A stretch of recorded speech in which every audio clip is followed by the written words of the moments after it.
So this queen needs to be cut down to size.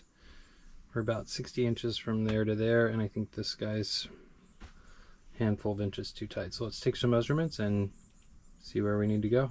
All right, so we have our measurements, and we're going to translate those onto the mattress with a drywall tee.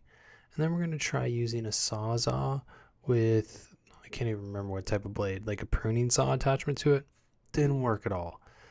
So back to the garage, we're getting a different type of blade, and this looks like one used for like metal. Also didn't work.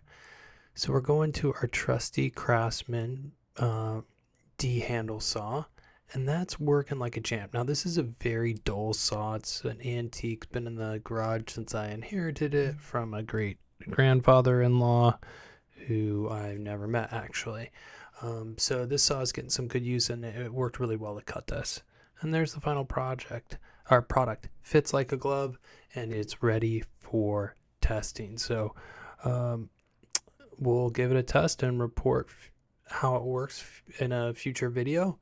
And if it doesn't work, well, we'll just have to do this again with another mattress. In any case, that's all I got for you today.